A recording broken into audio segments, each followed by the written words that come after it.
Hi, my name is Dale Obrochta, and I have the pleasure of interviewing Lance Miller. Lance is the 2005 World Champion of Public Speaking. And we're going to talk today to Lance about evaluation and how critical evaluation is to a speaker. Lance, good morning, good afternoon. You're out in California. I'm in Chicago. How you Yeah, doing today? it's good. It's still morning here, so you can say good morning. That's fine. But Dale, good to be with you today. Thank you. I would like to ask your opinion on evaluation and get some insight from you as a professional speaker and a world champion. When you started out speaking, you had people trying to evaluate you. What were some of the takeaway things that you took away in the beginning that now you've kind of said, I don't need to do? It's beyond my evaluation, or it wasn't needed, or needs to be overlooked. That's a very interesting question. I've been in Toastmasters, it was almost 23, 24 years now. So trying to remember back that far, and it was such a journey. Quite honestly, most of the evaluation that I remember I got on my early days was very supportive, and that's what I needed at that time because I did, like a lot of people, lack certain confidences in my speaking. I wasn't somebody that just jumped on the stage and was, a world champion speaker from the start. I had a huge purpose to do it, but I had a lot of learning to do along the way. Probably when I look at it at this point, the big thing I really appreciated was the fact that I was getting feedback from the audience on how they interpreted my speech. And what I started to understand through the evaluation process is that you can give a speech to 10 people, and those 10 people have 10 different takes on your speech. And so through that process, what I've learned is I have to really be the filter that accepts what feedback I take. So I'm sort of going around that question a little bit because, to be honest, it was such a learning process this whole time. I mean, I don't know if you know my history, but I competed for 13 years. I didn't get out of the club for 9 years in the international speech contest. So I said this wasn't something that I just jumped up one morning, went out and won the world championship. It was very much a path of self-discovery and self-development and self-improvement. Would those evaluations in your early years, would that be more on self-development, would you say, just getting out there and talking?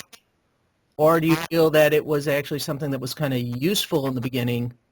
No, How did you kind of see it? the evaluations I got when I was just starting were very useful. I mean, even if it was the fact that what I said was working, because I didn't know if it was working or not. And so people were saying, wow, that was really good. I also had a lot of strange little habits.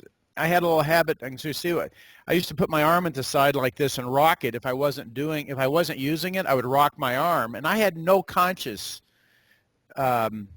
awareness of that whatsoever. And so my club continually, and we actually call it coaching in my club, continually coached me on those points until finally one time I did a speech where I stood there with my arms at the side and didn't move them the entire time just so I could break that automatic habit I had. But I think that in the Toastmasters environment, from my standpoint, one of the real things we need to focus on is the positive feedback, the reinforcement of what the person is doing right. Because if we just focus on evaluating what they need to improve and we don't bring to light what they're doing right, they'll stop doing what they're doing right and put all their attention on what they're doing wrong, and they'll actually, in some ways, become a worse speaker because we're not reinforcing what their skills that they're already presenting with, what good skills they already have. And that was very much the environment I've had. But, I mean, I've had so many evaluations, and half the time you have to realize that in the Toastmasters environment, the evaluator's learning to evaluate as much as you're learning to speak. So that's what I said. You have to be your own filter on what you accept. Now, have you ever had an evaluation where you've just kind of looked at it and said, this is ridiculous, I'm just going to throw it out and still do it the way I'm doing it? Of course. I've had dozens of those. And not only that, I've had dozens of those, and I've had numerous times that it took me about 10 or 15 or 20 times doing that with a speech to realize it finally wasn't working, and the evaluation I got 20 speeches ago was actually a good evaluation. I just wasn't there with my awareness at that point yet, too. So, but one of the big things I look at is that we have to own our speeches. And when I first started speaking, I didn't own my speeches. I was trying to give a speech that I thought the audience would think was a great speech. So it wasn't from a standpoint, this is something I really believe I want to say. I'm trying to wow the audience like a lot of people are. And in the evaluations, if somebody gave me something that I didn't think was accurate, if I listen to that and act on it and I don't believe that that's actually going to help me, then I'm going to start to lose my integrity as a speaker, because now I'm taking information that I don't believe and I'm acting on it. And the whole aspect of being a great speaker is you stand up there and you truly believe what you're saying to the audience. Now the point is, try it. Play with it. See if that makes a difference. And that's where having a lot of speaking comes in handy. Because if you're only doing 3 or 4 speeches a year in Toastmasters, you're not getting enough frequency to make the mistakes, waste that speech. It didn't work out. I'll do it again. I'll try it again and see how it worked this way with different audiences and play around with it. So now, have you taken one speech and actually just played it out through the whole process? Or do you, when you were doing that, because if you're going in front of one group, they give you one evaluation. Have you taken that speech besides competition, taken that same speech to another group and see if you got the same type of evaluations? Well, with most of the stuff was in the evaluation area, but you have to realize I was doing this for 13 years. Right. So it wasn't a situation where it was just like, oh, I just did one speech contest. And I won table topics 3 times. I won speech evaluation 3 times at the district back in the 90s, and I quit doing those contests at that point. But each one was a different set of skills. So even in table topics, those are speaking skills you're playing with. And I would have members, every time I did that, I would have a member of my club evaluate me as a speech in some capacity. When I did speech evaluation, you go up 4 levels. And I did that 3 times, and actually I competed more than that, but I finally won it 3 times. But I was always getting feedback from that standpoint so that I could basically continue to improve on it. I wanted someone to watch me and tell me how I could improve. Now, outside of the Toastmasters environment, I've done that a ton of times because I was speaking outside of Toastmasters when I joined Toastmasters. Okay, so I was giving the same talks many times over and over and over again, and I was constantly trying different things. I'd video my speeches. I would watch what I was saying, what reacted. At the same token, I would have members of my club watch my speeches and give me feedback from that. Now, with the feedback you were getting, was there 3 things that you kind of looked for, or was it always just a whole... Because a lot of beginners, when they get an evaluation, even the advanced people, you get an evaluation that you say, yes, watch for my hands or watch for my movements. Is there something that's critical that when you evaluate something, you kind of look for 3 things to change or 3 things that they improve? Well, what I look for with a speaker when I'm evaluating them is I'm, first of all, looking, are they embodying their message? And this is not something we typically get into in Toastmasters. In Toastmasters, a lot of times we get into the mechanics, so you sort of get this rehearsed speech sometimes that comes up, and somebody stands up there and they sort of go through the speech that they practiced a number of times. And what I look for, are you actually genuinely speaking to me? Have you truly embraced this concept you want to communicate? Because there's a whole connection that happens with the audience when we're really speaking from our heart and we've given true thought to the message. So are you embracing it? The second thing, is there a clear takeaway that's going to improve the lives of the audience in some way? Okay, so is there a clear takeaway in that message? Because a lot of times people stand up and either they have a takeaway but it's not clear, or they don't have a takeaway at all. And the last thing is, from my standpoint, is it logical? Can I follow their speech, and does it take me on a logical path that their thought process goes through? Or are they sort of all over the boards and they jump from one scene to the other without a proper transition, or they're out sequence in how they're presenting a story, and so they have to go back and say, oh, you remember when I told you I was in the parking lot? Well, when I parked there, and they're already in the store having a confrontation with the manager or something, and it's, everything's backwards. So I'm looking for a logical flow. I'm looking for them owning the speech themselves, and I'm looking for it coming to a clear conclusion, or really the fundamentals I focus on. Now, when you started, was that something that you were taught, or was that something that you learned That was about? something I learned along the way. When I started, I was struggling with speech evaluation like everybody else was. And one of the things I really preach is in Toastmasters, we need to really evaluate per the manual, because the manual lays out the criteria that we're evaluating the speaker on for that speech project. And so if we throw the manual out and we just go, I'm going to evaluate you, we've thrown the Toastmasters program out, and we're now just having a free-for-all in a parking lot on a matter of opinion. But if we stick, I'm working on a specific set of skill sets in the club. This is the speech project I'm doing. Here are the skill sets and the objectives laid out in this project. Here's the evaluation of those skill sets and objectives. Now we are on a program with concrete criteria that we can evaluate with.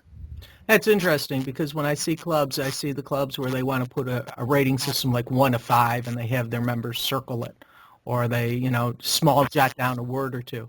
Is that beneficial to the evaluator, or do you like to actually see them write out more detailed information, or is that just circling a 5 good enough, saying hand movements were great?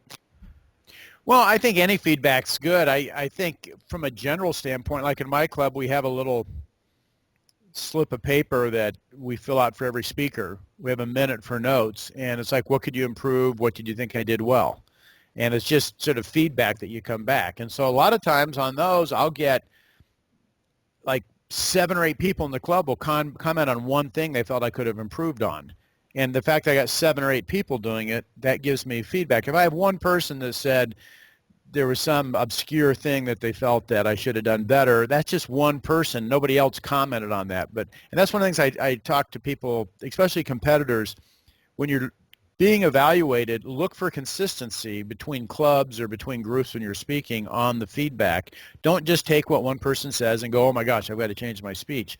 Go out there and give that to a number of clubs and look for what the consistent issues are that the Toastmasters and those different clubs are giving you. Now you know across audiences you're getting the same feedback.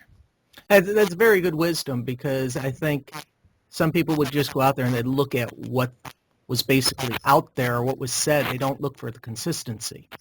I have seen speakers completely become confused, and I'm not kidding, confused, unstable people with their speech, where they lost all confidence in their speech because they got so much varied feedback. One of the things we really work on in my club is when we're coaching somebody, and we call it coaching because the concept is to coach somebody to be a better speaker. I can evaluate somebody and say that, that their hair's messed up and they're too fat. Okay, I evaluated you. Thank you. Okay, can I coach them to be a better person? Can I show them how to comb their hair, how to lose some weight, or tuck their shirt in? So what we try to do is find 1, maybe 2 items that person can work on. Because if I give them a list of 15 items, all it does is it just almost overwhelms them with feedback. Find the good strengths they can have, find 1 or 2 items that they can work on and improve. Now, when you're in a competition situation, it's a different situation. A lot of times there are a number of aspects you're working on your speech, from the structure, the flow, the storyline, the movements, the eye movements. There's a number of things in that. But I've gone with speakers to like quote-unquote advanced clubs where they do round robins and everybody's got to come up with a different item, which I think is ludicrous, because maybe there's 30 people in the club. There may not be 30 different things that person needs to hear. There might be 2, but everybody has to come up with a different item, so people start pulling stuff out of thin air because somebody already spoke on their item. And I spotted that myself, but I was with a speaker one time, and he had 30 different people tell him 30 different things that he was supposed to fix on his speech. And when I was done, he was sitting out in the hall going, oh, I thought I had a good speech. He was so confused. And I was just going, what do you want to say? How do you want to impact that audience? I couldn't bring him back to life. It totally spun him completely because he had no stability with what his message was, because he had gotten so much different varied feedback, and it was damaging to him from a speaking standpoint. Now, is there somebody you would say in your career has actually been an evaluator that you lean to a little heavier than the others? Well, it's interesting. Quite honestly, a lot of the speech evaluation I did on myself, and I was wanting to learn how I spoke. I wanted to learn my style, and it took me a lot of speeches. It wasn't something I did in 10 speeches. Probably it was 150 speeches in Toastmasters before I really started to sort of get into my style. Roberta Perry is the founder of my club, and she's a longtime Toastmaster, joined back in, I think it was 74 or something, and she's formed, past international director, has formed probably 90 Toastmasters clubs. Phenomenal, phenomenal lady, great mentor of mine. Roberta was always there to sort of point out the importance of one specific area or something that I should really, focus on, how that was going to play with an audience in some way. And when Roberta spoke to me, it was always, and she's a dear friend, very, very close friend of mine over the years, and we backed each other up and really helped each other. But that was one person that I listened to on a regular basis. But I tell you, I have some phenomenal club members, especially during my developmental years. We have a very high quality club, and I've gone out and gotten paid to coach a number of executives. And when I first started, I felt pretty guilty because this is what I do on a Toastmasters club on the weekends for free. You're going to pay me to do this? Are you kidding me? But that's how good the evaluation is in my club. And so I was getting phenomenal evaluation from a number of different people, different viewpoints. I think for the most part, I would say the majority, it was always valid. But if I had to pick one person, it would be Roberta. Was there, always.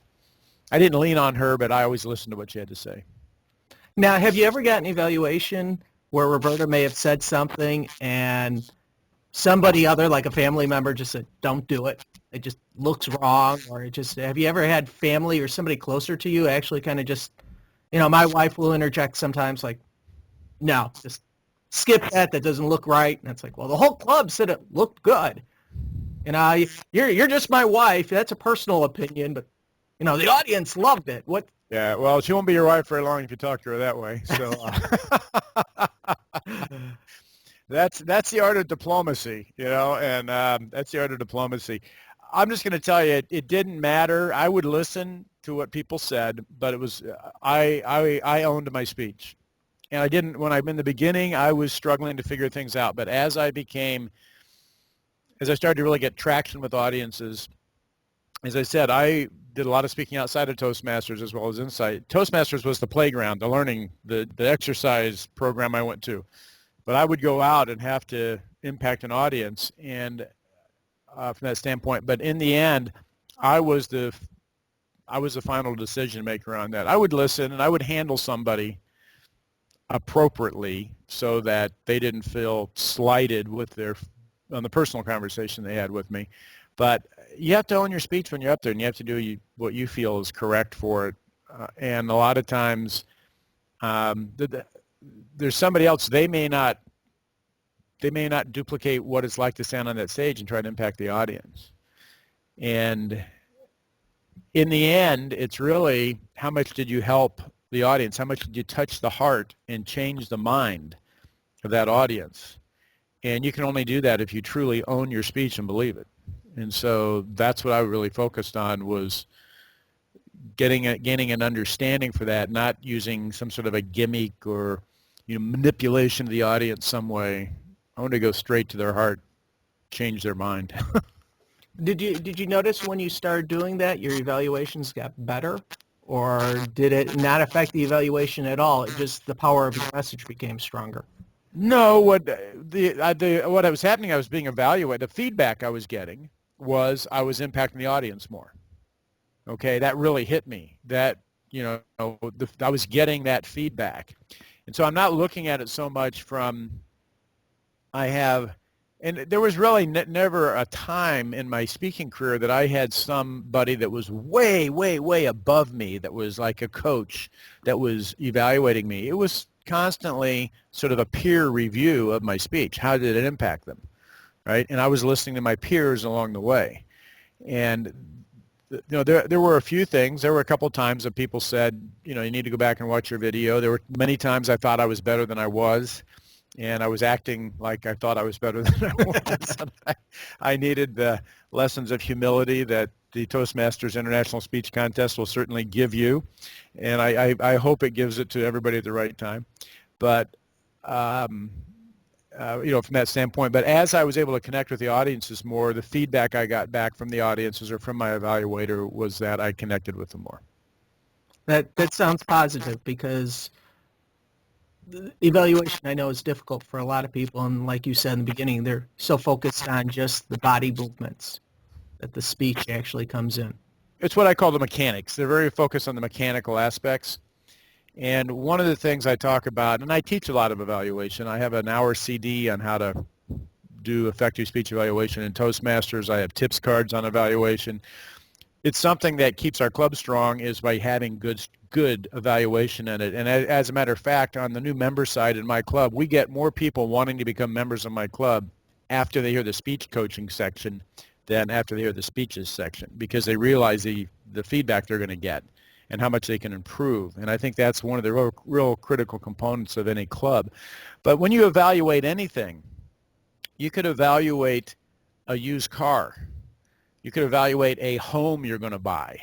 You need to know what the ideal state or condition of that car is, or what the correct state or condition of the home is. Otherwise, you can't evaluate what needs to be improved. And I think we've all had experiences like that where we were getting some piece of used equipment or something. We walked in and, somebody looks at a house and they go, "Oh, I love the lawn, and I love the way the entrance is, but it's got bad plumbing, the electrical's bad in it, the floors are creaking, foundation's sinking," all that sort of stuff. If you don't know how to look for that stuff, you won't see it, and then you'll have a problem. The same thing's true with the speech.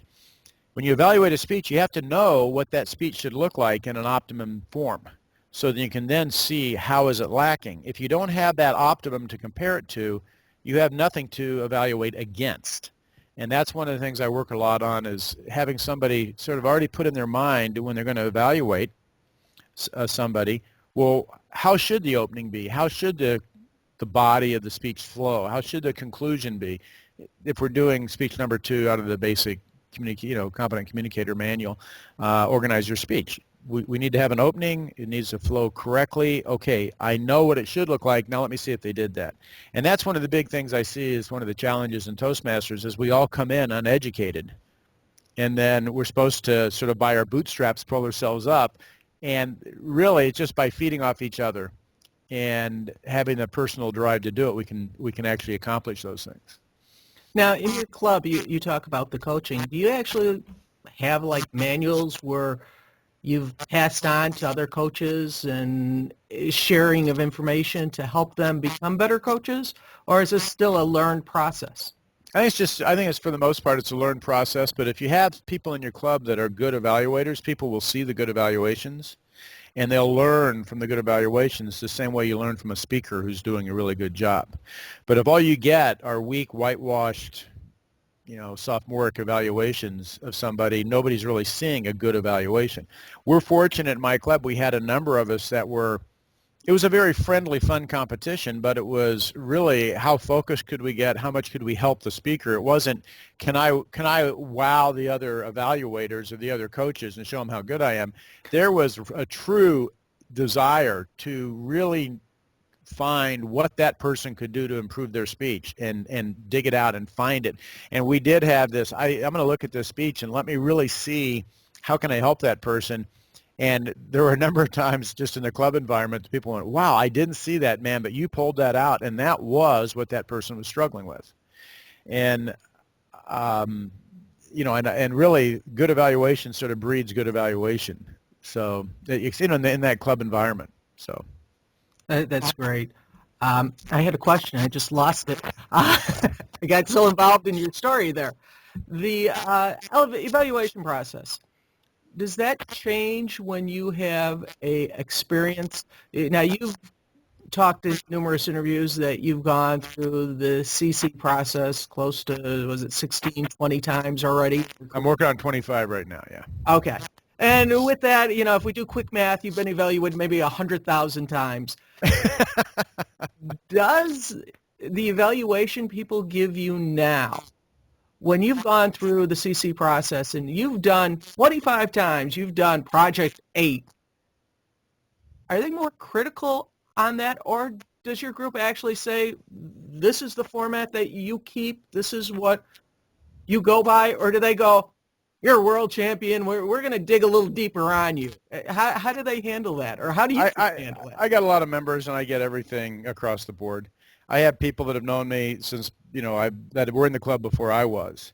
And a lot of them are exceedingly proud of me. And they're just like, give me some really good feedback. I have other people in the club that are going, I'm going to dig, and I know this, but here's something you could have done better and whatnot. And I'll admit, I'm one of the more difficult people to evaluate because I am so comfortable speaking to an audience. And I'm at a very high level of public speaking and communication in general, in clarity, in being able to move the audience, as I say, to touch their heart, to change their mind. I know where I'm going when I'm standing on that stage, and they may not realize where they're going to wind up at the end of the speech, but I do. So from that standpoint, I will also tell you that those 5 to 7 minute speeches in that basic CC manual are still challenging. One of the things I always say is, do you realize how many few times I have to talk for 5 to 7 minutes? I'm normally speaking for, an hour, and so to do a 5 to 7 minute speech, it's sort of like going back and learning those drills that you had to do. I mean, I've done a lot of things from wrestling and football to learning how to fly airplanes and things like that, and there's a lot of little drills that I had to learn how to do in perfecting different aspects of each one of those activities. And these 5 to 7 minute speeches in Toastmasters, one of the reasons I do them is they're such a good little drill for me to do a 7 minute speech with one concept, 3 points, opening, make your point, get off the stage. And I don't have the time to just sort of weave a story as I typically would in a seminar, and I'm not worried about, is this going to take 7 minutes or is it going to take 7 minutes and 35 seconds to tell the story? I can take 8 minutes if I want. I don't really care. I can take 10 minutes if I want, as I can go through that. The big thing is, do I wrap this whole seminar up in an hour? Okay, so I benefit by those 5 to 7 minute speeches in that CC project, in that CC manual every time. The other thing is it's a great source for me for new material. Because I typically, when I'm giving the same speeches. I have a number of talks I give, but I give them over and over and over and over. So when I get research your subject, I'll go pick some obscure subject.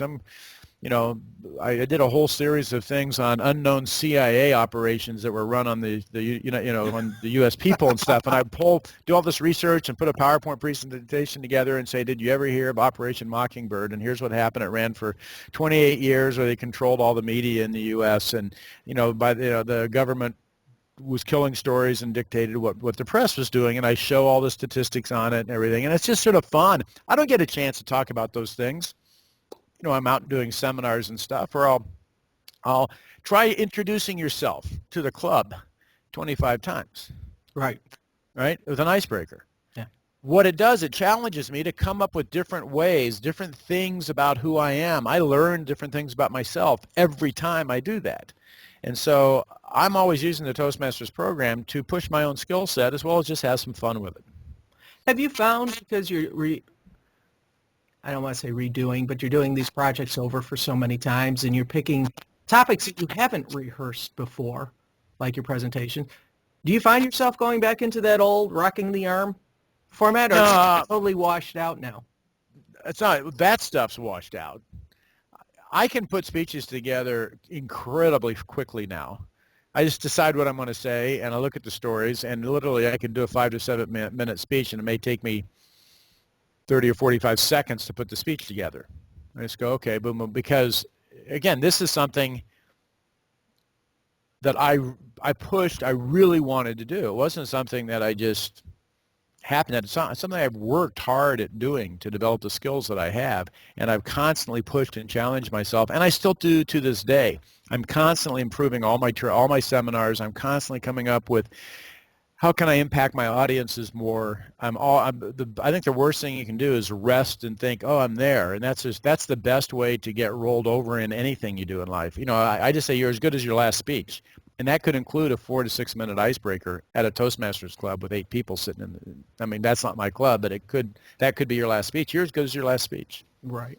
Yeah. We're getting close to the end here. Could you give if there's a newbie out there, what would you tell them, the three things that you would recommend that they look at when they're doing an evaluation? What should they focus on?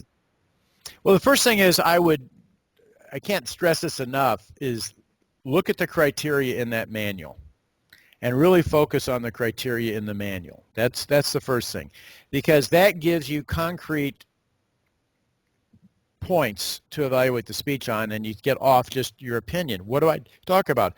Did the speaker have a clear opening to their speech? Was there a logical organization to it? Again, I'm using that as an example. It gives you the criteria. The next thing I would actually highly recommend they do is, before the speech, I'd recommend they sit there and they, in their own space, sort of clear their mind and just watch the speech and take some notes of what's going on with it. Just observe. With that, you've got the manual, you're doing it, you're observing the speech. How did it affect you? It's very easy in speech evaluation to think, oh, this is one of the better speakers in the club. Everybody knows that they do a great speech, so I better tell them they had a great speech. But you need to look at it from your viewpoint. How did the speech affect me? And maybe I'm wrong, but it's okay to be wrong in Toastmasters. But the point is, you have to do the evaluation, and you can't do an evaluation on, I think everybody's going to think this is what you should have improved upon, and that's not your evaluation. It's your evaluation. You got to own it from that standpoint. And the last thing what I would look at is look at what they're doing right as much as what they're doing wrong. And as I said, and I mentioned that earlier in this talk, we really need to enforce and reinforce the things the person's doing right, so they keep doing it. Give them one or two things only to improve upon. And realize, I tell people, Toastmasters is a process. It's not like you come in and get a full body scan as a speaker and you find out everything wrong with you. No, this is a process that we're building over time. So there's a lot of things, just like even speech rehearsal, knowing what we're going to say, having a clear concept of where we're going. Because when we stand up in front of an audience, and it's very true for me when I started speaking, I would lose my thoughts. I would have all these great things I wanted to say, and another speech would come out of me and whatnot. And there's just a matter of just sort of like hopping on the horse and riding it enough until you're comfortable on the horse, and then we can start looking at roping a cow. But let's get you comfortable on the horse to start with. Well, Lance, I want to thank you for taking time out. If there's anybody who would like to get a hold of you for a speaking presentation or some coaching or advice, how can they get a hold of you? My website is lancemillerspeaks.com. Very easy. And you can contact me through that. I do speech reviews. I have a program for that for Toastmasters.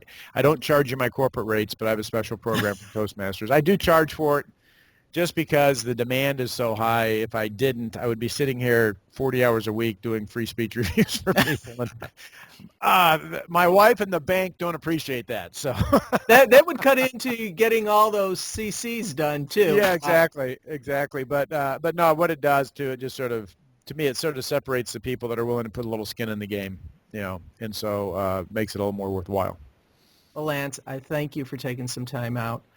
Again, this is a presentation that I've put together. My name is Dale Obrochta, and we have been talking to Lance Miller, the 2005 World Champion of Public Speaking, about evaluation. Thank you, and have a great day, folks.